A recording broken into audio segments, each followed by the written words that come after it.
మన 7 రోజులు వనయాత్రలో అతి కఠినమైన యాత్ర ఇది. మామూలు ఆషామాషి యాత్ర కాదు. అంటే చాలా మన ప్రాణాలు అజితులు పెట్టిన పైకి.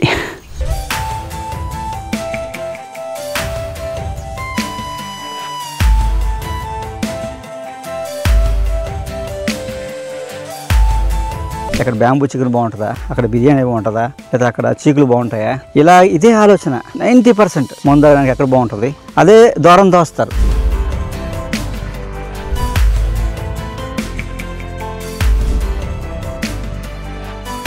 ఇక్కడ నాకు ఒక ఫ్రెండ్ ఉన్నాడు తెలుసా. ఈరోజు ఫ్రెండ్షిప్ డే కదా, మీకు మంచి మా ఫ్రెండ్ని చూపిస్తాను రండి.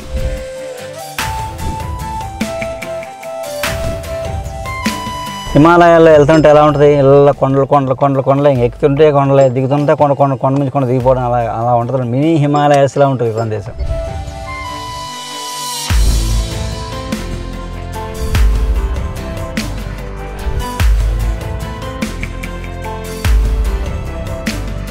రెండు వాతావరణం కూడా ఎప్పటికప్పుడు మారిపోతుంటుంది, గంటకి మారిపోతుంటుంది. అప్పుడు మబ్బేస్తుంటుంది, అప్పుడే ఎండగేస్తుంటుంది, అప్పుడే వర్షం పడిపోతుంటుంది, అప్పుడే మంచు. 1 గంట అయింది, కింద అంతా మంచులో ఎలా ఉంది చూసారా.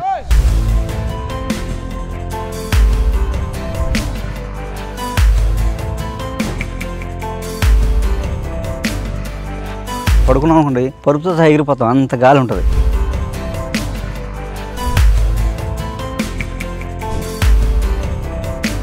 అశ్రద్ధగా ఉన్న జారి పడ్డామంటే ఇక్కడ పోతాం, లోయలో ఉన్నాడు వెళ్ళిపోవడం, ఇంకా దొరుకుంటాను. ఇంకా ఎవడు మళ్ళీ తీయడానికి కూడా ఎవరికి ఛాన్స్ ఉండదు, అంత పెద్ద లోయ.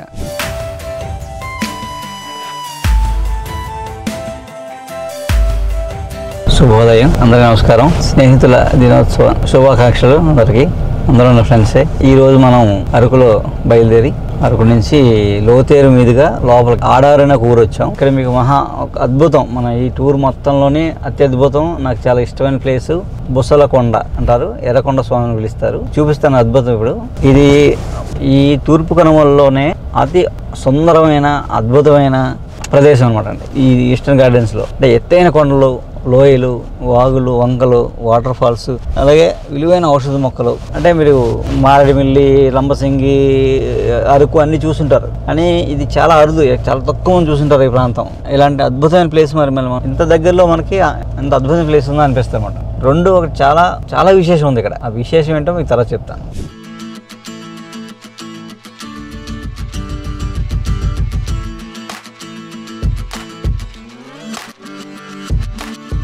అడవి ప్రాంతానికి వచ్చినప్పుడు సెలయేర్లు పక్కన చాలా మంచి మొక్కలు ఉంటాయి, అలాగే మన కొండ మీద ఉండే మొక్కలు వేరే ఉంటాయి. సెలయేరు దగ్గర మనం కొన్ని ఎక్కువ మొక్కలు చూడగలుగుతాం.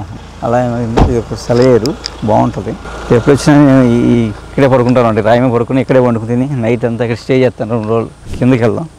ఈ ఆడారనే ఊరు ఈ రోడ్ డెడ్ అండ్ అనమాట. ఇంకా అక్కడి నుంచి వెళ్ళి పోవడమే. అలా కొండ దిగితే వేరే ఊళ్ళు వస్తాయి, కానీ మామూలుగా ఇంకా దారి ఉండదు. ఈ ఆడారు, అంటుపర్తి, చిట్టుపురం, టంకలం, ఇలాగా శతాబి, శంకుపర్తి, ఇవన్నీ నాకు అంటే ఈ లొకేషన్ నాకు చాలా ఇష్టమైన ప్లేస్ ఉంటాయి. ఈ తూర్పు కనుమల్లో నేను తిరిగిన దాంట్లో చాలా ఇష్టమైన ప్లేసు. ఇక్కడ వాళ్ళతో నాకు చాలా అనుబంధం ఉంది ఈ గిరిజనులతోటి. అంటే వీళ్ళందరూ నన్ను ఫ్యామిలీ మెంబర్లో చూస్తారన్నమాట. వర్షమైనా అంతే, ఇక్కడే టెంట్ వేసుకుంటాను అనమాట. చిన్న టెంట్ వేసుకుని వర్షమైనా డేరా కట్టుకుని ఉడుకుని పోతాను. ఇది మాత్రం మంచి చాలా బాగుంటుంది.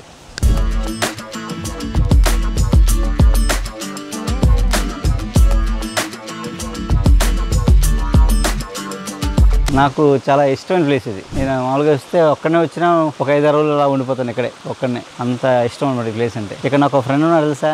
ఈరోజు ఫ్రెండ్షిప్ డే కదా, అందుకు యాత్ర ఈరోజు ఇక్కడికి వచ్చేలా ప్లాన్ చేశాను. మీకు మా ఫ్రెండ్ని చూపిస్తాను రండి వెళ్దాము, తీసుకెళ్తాం.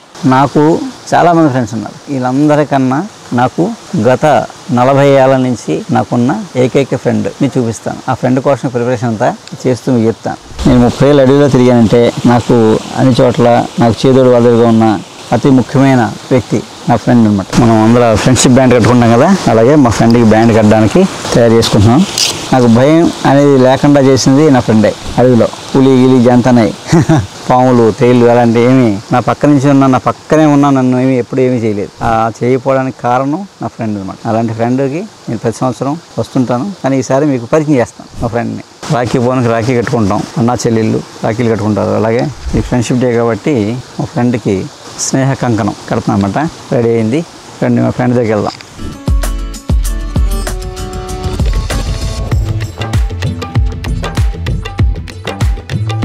వచ్చేసాడు మా ఫ్రెండ్.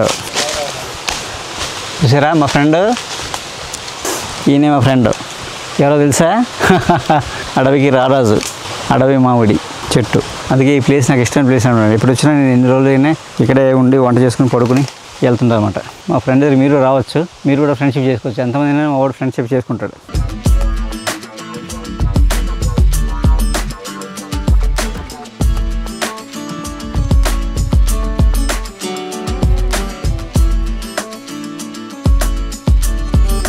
ఈ స్నేహితుల రోజున ఇక్కడ రావడం నా అదృష్టం.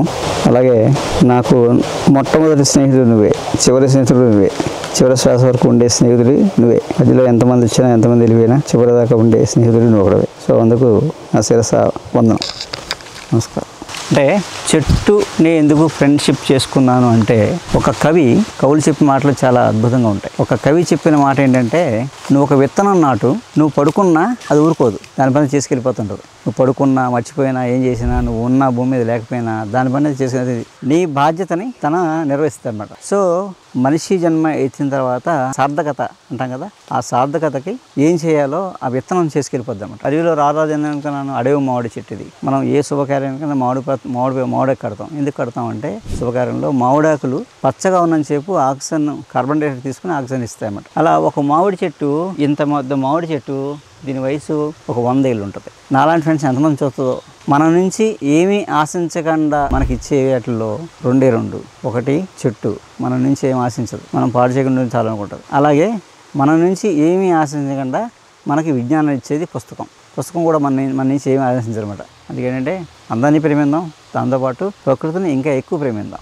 మనం ఇప్పుడు చిట్టుపురం అని ఒక లోయలో ఒక ఊరు ఉంటుంది కదా, పెద్ద ఎత్తైన పర్వతాలు. అలాగే అంటుపర్తి, మనం వెళ్ళేది అంటుపర్తి, ఆ పెద్ద కొండ చూస్తున్నాం కదా, ఆ పెద్ద కొండ దగ్గరికి వెళ్తాం. అవి వెళ్ళి ఎర్రగా కనిపించేదంతా దారి. అలా ఎక్కి మళ్ళీ ఆ 2 కొండల మధ్య నుంచి వెళ్ళి ఆ కొండ ఎక్కుతాం.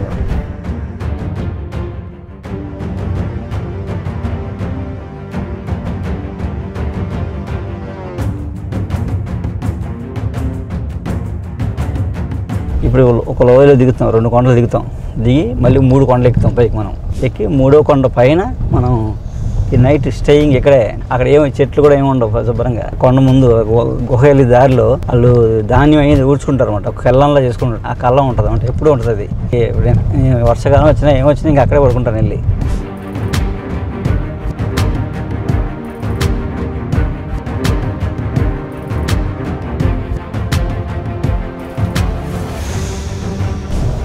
ఇప్పుడు దిగుతాం, 2 కొండలు దిగాం, కిందకి దిగుతాం. ఇక్కడి నుంచి ఇంకెక్కడమే పైదాకా ఎక్కి వెళ్ళడమే. ఇగో ఇలాంటి చిన్న సెలవులు, వీళ్ళకి మంచినీళ్ళు అండి ఇవే. ఇక్కడ ఎక్కడైతే ఓట వస్తుందో అక్కడ ఎదురుబొంగు పెడతారు, నీళ్ళు కారుతుంటాయి, బిందుతో పట్టుకుంటారు, తీసుకెళ్ళి తాగుతారు అన్నమాట.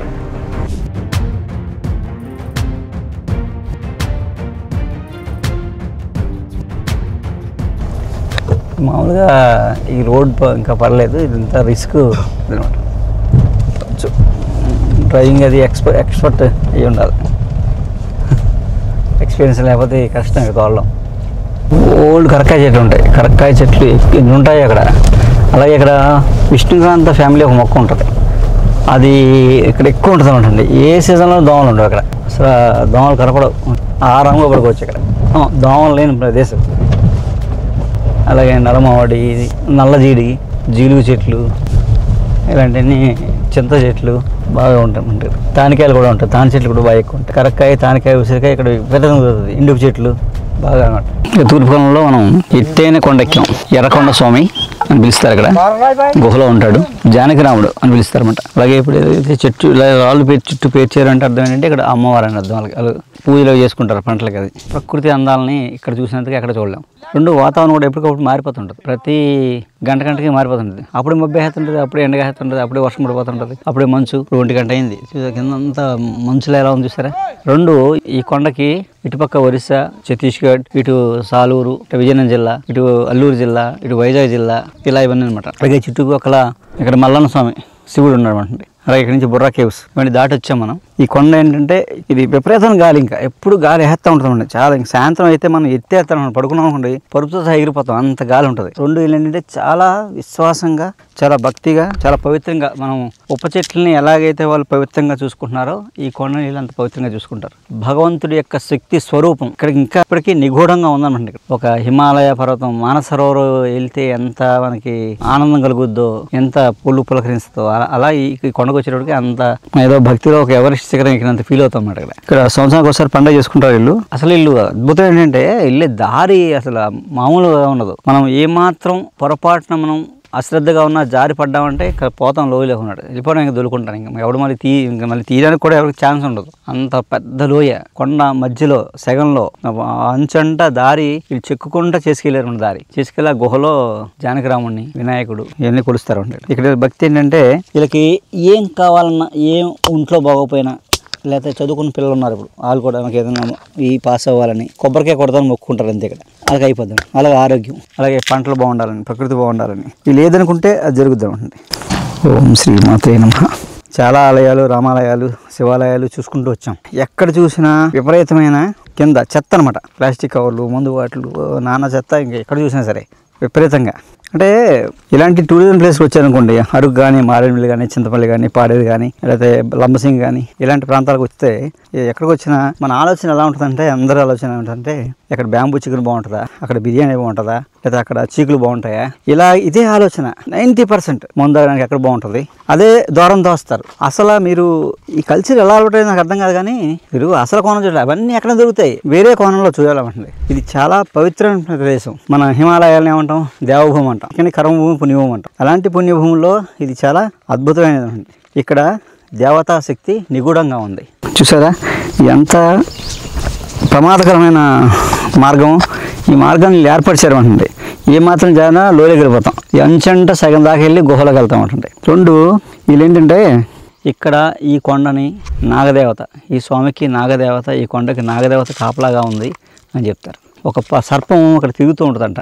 అక్కడ ఎక్కడైతే ఎంట్రీ ఎంత ఉందో అక్కడ దాకా వచ్చి ఉంటుందంట. ఎప్పుడు ఎవరన్నా గుడికి వెళ్తున్నారనుకోండి పక్కకి వెళ్ళిపోద్దాం, ఏమైనా పాడు చేద్దామని వచ్చారనుకోండి లోపలికి వెళ్ళనివ్వదంటది. అలాగా ఒక నాగదేవత ఇక్కడ కాపాడుతుంది అని చెప్తారన్నమాట. ఇక్కడ లోకల్ వాళ్ళ సపోర్ట్ లేకుండా, లోకల్ వాళ్ళని తీసుకోకుండా మనంతా మనం డైరెక్ట్గా ఎప్పుడు రాకూడదు ఈ ప్లేస్కి మాత్రం. ఒక్కడిని వచ్చిన సింగిల్గా వెళ్ళిపోతాను. అయినా నేను కనపడితే నాకు జనం అంతా వచ్చేస్తాను కూడా. ఇంకోటి, ఎవరో రాత్రికి అక్కడ ఉండరు. ఎవరో రాత్రిపూట ఈ కొండ అంచు నుంచి మనం మొదలెట్టాం కదా, కొబ్బరికాయ కొట్టాం కదా, అమ్మవారు దాటి ఈ లోపలికి రారు. ఇక్కడ ఎవరైనా ఉన్నెవరు, వాళ్ళు ఉంటే ఉంటారేమో కానీ మన అయితే ఎవరైనా ఉన్నెవరు. నేను కూడా ఎప్పుడైనా వస్తే ఆ రోడ్డు అవతల ఒక ప్లేస్ ఉంటుంది, అక్కడ టెంట్లు వేసి పడుకుంటారు అన్నమాట. నిగూఢమైన అతీంద్రియ శక్తులు అంటాం కదా, అతీంద్రియ శక్తులు ఉన్న ప్లేస్ ఇది, అతీంద్రియ శక్తులు ఉన్న గృహ ఇది. ఎర్రకొండ స్వామి అని పిలుస్తారు. ఎర్రకొండ స్వామి ఏంటంటే లోపల ఎర్రగా రాయి ఎర్రగా ఉంటుంది.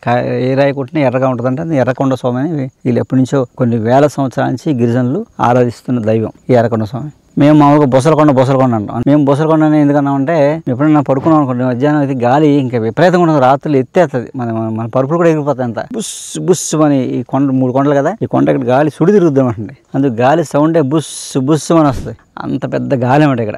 ఇంకొకటి, ఇక్కడ ఏ కాలంలో వచ్చినా దోమలు ఉండవు. రెండు, ఈ కాశీయాత్ర, శారదామ యాత్ర అంటాం కదా, అంతకన్నా పవిత్రంగా ఉంటుంది కదా, అంతకన్నా ఫీల్ ఉంటుంది అన్నమాట. ఇంత దగ్గరలో అద్భుతమైన ప్రదేశం, భూలోక స్వర్గం ఇది. ఇప్పటికీ ఈ గిరిజనులు దీన్ని ఇలా కాపాడుతున్నారు.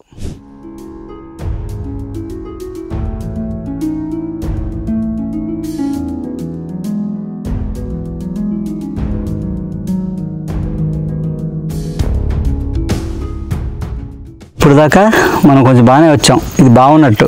అడుగడికి ఇది ప్రాణ సంకటం, ఇది దారి మామూలుగా ఉండదు అన్నమాట.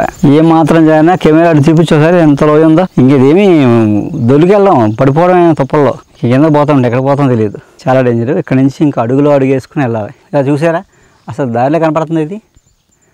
కానీ వీళ్ళు రాళ్ళు పేర్చారు మెట్లులాగా.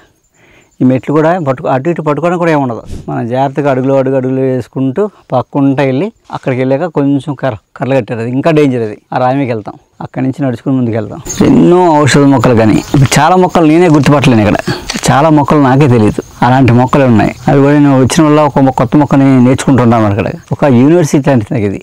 నేను ఎప్పుడు వచ్చినా ఏదో ఒకటి నేర్చుకుంటాను. ఇక్కడ మొక్కలు, ఇక్కడ వ్యవసాయం, పంటలు, వంటలు, ఆరోగ్యం, ఔషధ మొక్కలు, అలా కొత్తగా నేను ఎప్పుడు వచ్చినా 3 రోజులు అంటే ఎంతో కొంత నేర్చుకుంటాను. అందుకని నిరంతరం మనం నేర్చుకుంటూనే ఉంటాం, జీవితాంతం నేర్చుకుని ఎంత నేర్చుకున్నది మహాసముద్రం. ఓకే, ఇగో ఇది మోకాల పర్వతం అంటారు కదా, మోకాల పర్వతం అంటే ఆ మెట్టు 2 పై మెట్టు మళ్ళీ మోకాలు తగిలేస్తున్నాడు. చాలా కఠినంగా ఉంటుంది. ఏమాత్రం జారినా, రాయి బెనికినా మనం వెనక్కి వెళ్ళిపోతాం. ఈ మెట్టు కూడా ఒక్కోటి 2 అడుగున్నర ఎత్తు ఉంటుంది మెట్టు. మనం కాలు లేపేసి ఈ కాలు మొత్తం బరువు అంతా లేపాలన్నమాట. పట్టుకోవడం కూడా ఏముండదు ఇక్కడ. అది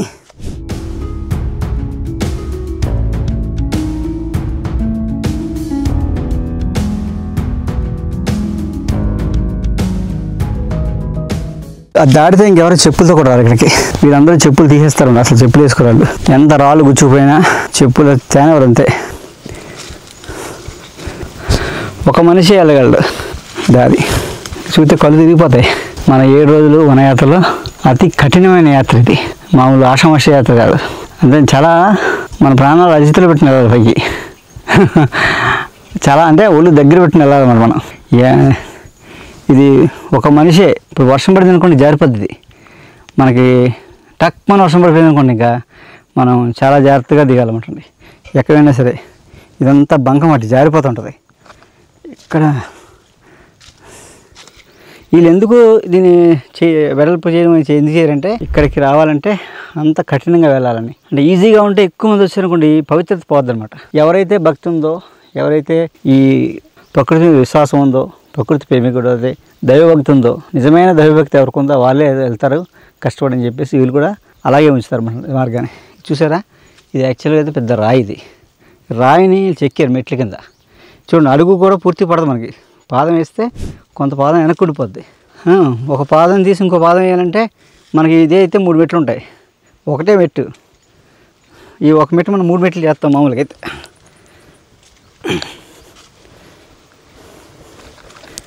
మనం ఏమాత్రం తుల్లినా ఇక ఏం చేసేది ఏం లేదు. ఇది పూర్వజన్మ సుకృతం. అయితే పూర్వజన్మ సుకృతం లేకపోతే ఇక్కడ రాలేము. మనం మన పూర్వీకులు మనకేదో ఒక మంచి పని చేయడం వల్ల యోగం ఉంటే ఇలాంటి ప్రదేశాలకు వస్తాం. మనం సైడ్ అంతా ఎదురుగాలు కడతారు. ఇంకెక్కడ చాలా రిస్క్. ఇది ఎంత ప్రమాదం ఏందో. ఏమాత్రం కాలు జారినా వెళ్ళిపోతాం.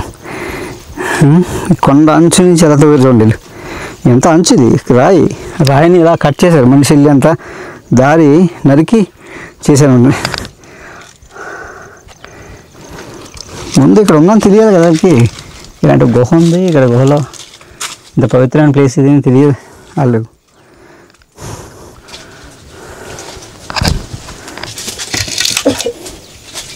వీళ్ళు ఏంటంటే వీళ్ళొక మంచి రాయిని పెడతారు. రాయే దేవుడు. వాళ్ళకి వినాయకుడు అంటే వినాయకుడు, శివుడు అంటే శివుడు, అలా అన్నమాట. మనం ఎంటర్ అవుతుంది కాబట్టి ఇంకా ఇది అక్కడ అమ్మవారు చెట్టు దగ్గర, ఇక్కడికి వచ్చాము. ఇక్కడ వినాయకుడు.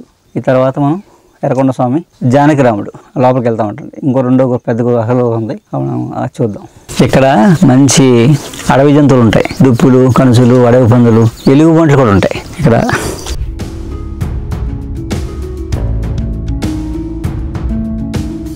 మొత్తం మీద మనం అరకులో 6 గంటలకు బయలుదేరితే ఇప్పుడు 1 గంట అయింది మనం వచ్చేటికి. ఈ ప్రయాణం ఈ గుహలో రావడానికి మనం నానా ప్రయాసపడి వచ్చాం. ఇది అసలు గుహ. ఇది ఎర్రకొండ స్వామి అని పిలుస్తారు.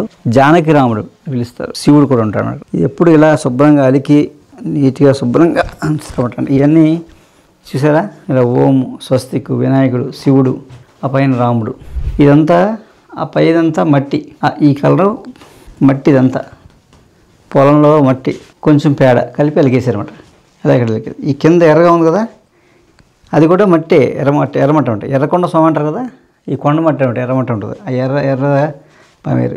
ఈ తెలుపు అంతా సున్నం. ఇదంతా సున్నం కూడా ఇలా గొల సున్నం చేసుకుని సున్నం అంటారు. మనం లోపలికి వెళ్దాం. ఇక్కడ ఒక మనిషి కూర్చునేంతే ఉంటుంది అనమాట. హరి ఓం. గురుర్ బ్రహ్మా గురుర్ విష్ణు గురుర్దేవో మహేశ్వరః గురుర్ సాక్షాత్ పరం బ్రహ్మ తస్మై శ్రీ గురవే నమః. ఓం నమః శ్రీ గురుదేవాయ పరమపురుషాయ సర్వదేవతా వశీకరాయ సర్వారిష్ట వినాశాయ సర్వమంత్రఛేదనాయ త్రైలోక్యం వసమానయ స్వాహా. ఓం నమః శ్రీ గురుదేవాయ పరమపురుషాయ సర్వదేవతా వశీకరాయ సర్వారిష్ట వినాశాయ సర్వమంత్రఛేదనాయ త్రైలోక్యం వసమానయ స్వాహా. ఓం త్రయంబకం యజామహే సుగంధిం పుష్టివర్ధనం పూర్వారుకమివ బంధనాన్ మృత్యోర్ముక్షీయమామృతాత్. ఓం త్రయంబకం యజామహే సుగంధిం పుష్టివర్ధనం పూర్వారుకమివ బంధనాన్ మృత్యోర్ముక్షీయమామృతాత్. మీ అందరూ వనయాత్రకి మమ్మల్ని తీసుకుని అంటున్నారు కదా, తీసుకెళ్తాను. కానీ రెండు ప్లేసులు మాత్రం ఎవరు పెడతాను తీసుకెళ్ళను. అందులో ఫస్ట్ సెకండ్ 2 ప్లేసులు ఉన్నాయి. ఆ 2 ప్లేసులకి సర్వసాధారణంగా తీసుకెళ్ళను. అక్కడ రావాలంటే నాతో కొన్ని వనయాత్రలు చేయాలి. మీరు చేసిన తర్వాత సెలెక్ట్ అయిన వాళ్ళని తీసుకొస్తాను అనమాట. అలాంటి ప్రదేశాల్లో మొట్టమొదటి ప్రదేశం ఇది ఎర్రకొండ స్వామి. మిమ్మల్ని సెలెక్ట్ చేసి కరెక్టే కాదా అని తీసుకొస్తాను అనమాట. అలాగే ఉప్ప వెళ్ళాం కదా, మీ అందరూ వెళ్తే వెళ్ళాం. కానీ నాతో రావాలంటే మీ అందరూ మీరు వెళ్ళడం వేరు, నాతో రావడం వేరు. నాతో రావాలంటే ఉప్పకు కూడా మీరు 1-2 యాత్రలు నాతో చేసిన తర్వాత చిన్న రామదుర్గం అలాంటివి చేసిన తర్వాత అప్పుడు సెలెక్టివ్ పీపుల్ని ఇక్కడ తీసుకొస్తాను ఉప్ప కూడా. ఈ తూర్పుకోణంలో అతి పవిత్రమైన ప్లేసుల్లో అద్భుతమైన ప్లేసులు ఉంటాయి. ఇప్పటికీ ఈ గిరిజనులు ఈ పవిత్రత కాపాడుతున్నారు. అందుకని ఇక్కడ రావాలంటే మనం మనస వాచ కర్మణ త్రికరణ శుద్ధితో మనం ఏ స్వార్థం లేకుండా ప్యూర్గా రావాలన్నమాట. అది మనం రావాలంటే మనం కొన్ని చోట్లకి వెళ్ళి అక్కడ అవన్నీ మనం ఫిల్టర్ చేసుకోవాలన్నమాట. మనం ఏమేం చేస్తున్నాం తప్పులు అవన్నీ ఫిల్టర్ చేసుకోవడానికి 2-3 ట్రెక్కింగ్లు వేస్తే కానీ మనకు తెలియదు. అప్పుడు సెలెక్టివ్ పీపుల్ని తీసుకొస్తామన్నమాట. సో నాతో రావాలంటే లేదు, మీ అందరూ మీరు రావాలంటే రండి, కానీ ఈ ప్రదేశం మాత్రం పాడు చేయకండి దయచేసి. ఇది మాత్రం అదిలో మంచి సపోర్ట్. ఇది అడ్డాకు తీగ చాలా సూపర్.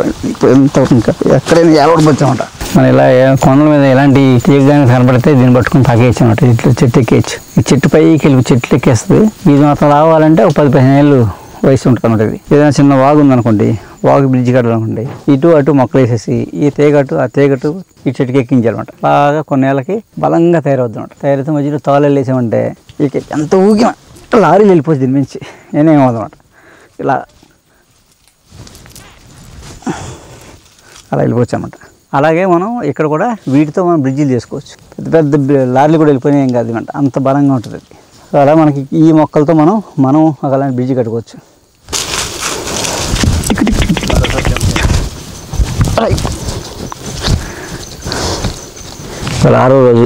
ఆరో రోజు మన వనయాత్ర. ఇది అరకులో మనం ప్రయాణమై అక్కడి నుంచి మా ఫ్రెండ్ దగ్గరికి వెళ్ళాం.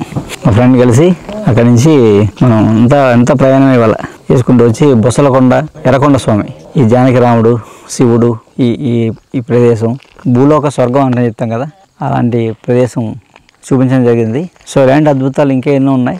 మన యాత్ర ఇంకా కొనసాగుతుంది. ఇప్పటికీ ఒక 300 వచ్చాం, ఇంకా ఒక 100 వెళ్ళాలి మనం. కాబట్టి రేపటి నుంచి రేపు మళ్ళీ మనం కలుద్దాం.